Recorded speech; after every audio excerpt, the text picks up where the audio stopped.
मन को नियंत्रित करना जरूरी होता है क्योंकि अशांत मन हजारों सवालों का घर होता है। गौतम बुद्ध की इस कहानी से जानिए मन को शांत करने और जानने का तरीका। मन बहुत चंचल होता है, इसलिए वह अशांत रहता है और मन में जब तक अशांति रहेगी व्यक्ति हजारों सवालों से घिरा रहेगा।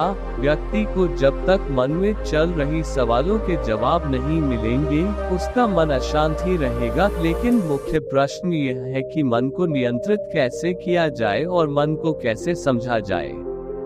पूर्णविराम पूर्णविराम पूर्णविराम। गौतम बुद्ध की इस कहानी में उन्होंने मन को जानने के लिए 6 चरणों के बारे में बताया गया है।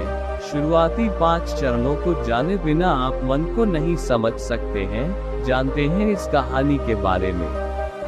मन को जानने से जुड़ी गौतम बुद्ध की कहानी।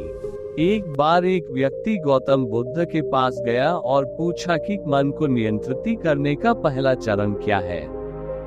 बुद्ध कहते हैं अपने मन को समझने का पहला चरण है इसके द्वारा दिए गए लालच की व्यर्थता को देखना, क्योंकि जब मन अशांत होता है तो कई तरह के लालच देता है। जिसने मन द्वारा दिए इन लालचों को पहचान लिया उसने मन को समझ लिया। फिर व्यक्ति बुद्ध से पूछता है, लेकिन हमें ये कैसे पता चलेगा हमारा मन हमें लालच दे रहा है और वह लालच व्यर्थ है। इसका जवाब देते हुए बुद्ध कहते हैं, अनुभव से। मनुष्य मन के लालच से जिस कार्य को अतिपूर्वक करता है उसमें उसे हानि ही होती है और हानि के बाद ही उसे अनुभव भी होता है। जैसे जिसने वास्तव में ये देख लिया कि नशा करना केवल दुख है वह नशा मुक्त होना शुरू कर देगा। जिसने जान लिया कि ईर्ष्या से खुद का नाश होता है वह ईर्ष्या से मुक्त हो जाएगा। मन को समझने का यही पहला चरण है। बुद्ध बताते हैं मन को जानने का दूसरा चरण। व्यक्ति बुद्ध से पूछता है, यदि व्यक्ति पहले चरण से यह जान जाता है कि वह मन द्वारा दिए लालचों के कारण दुखी है तो फिर दूसरा चरण क्या है। बुद्ध कहते हैं, खोज पर निकलना। दूसरे चरण के लिए ऐसे व्यक्ति की खोज पर निकलना होगा जो कि पहले ही अपने मन को जानने से मुक्त हो चुका है, क्योंकि वही तुम्हारा मार्गदर्शन कर पाएगा। बुद्ध बताते हैं मन को जानने का तीसरा।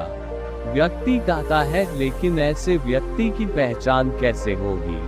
बुद्ध कहते हैं यही तीसरा चरण है। सुनना ही अपने मन को समझने का तीसरा चरण है। व्यक्ति कहता है, क्या इसे देखकर पता नहीं किया जा सकता। बुद्ध कहते हैं, देखने में कोई व्यक्ति बहुत शांत और अच्छा लग सकता है, लेकिन उसके मन के भीतर क्या है यह उसके शब्दों से ही पता चलता है। लेकिन किसी की बातों पर तब तक विश्वास नहीं करना चाहिए जब तक कि वह तुम्हारे विवेक की कसौटी पर खरा न उतर जाए। चौथा चरण है कर्म करना। बुद्ध कहते हैं, कर्म ही मन को समझने का चौथा चरण है। खुद को जानने के लिए सही दिशा में कर्म करना जरूरी है, लेकिन कर्म करते हुए व्यक्ति हर बार 2 गलतियां करता है। पहली गलती है ये कि शुरुआत ही नहीं करना और दूसरी गलती पूरा रास्ता तय नहीं करना। इन दोनों गलतियों के पीछे हमारे मन की ही चाल होती है। चौथा चरण है कर्म करना। बुद्ध कहते हैं, कर्म ही मन को समझने का चौथा चरण है। खुद को जानने के लिए सही दिशा में कर्म करना जरूरी है, लेकिन कर्म करते हुए व्यक्ति हर बार 2 गलतियां करता है। पहली गलती है ये कि शुरुआत ही नहीं करना और दूसरी गलती पूरा रास्ता तय नहीं करना। इन दोनों गलतियों के पीछे हमारे मन की ही चाल होती है।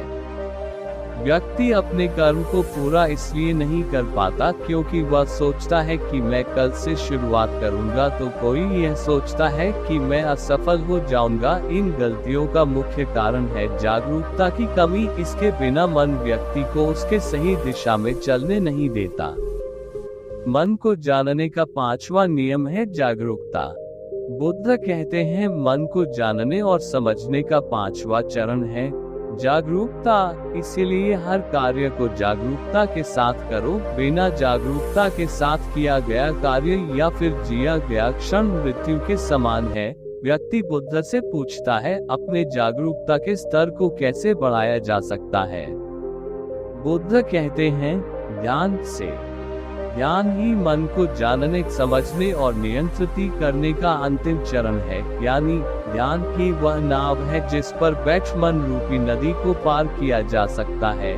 जिस व्यक्ति ने इन शुरुआती 5 चरणों से ध्यान को जान लिया, उसने अपने मन को जान लिया। इसी के साथ इस वीडियो को खत्म करते हैं।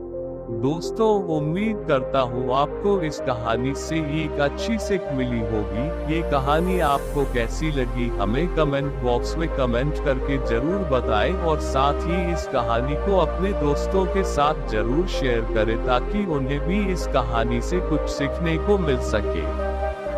धन्यवाद।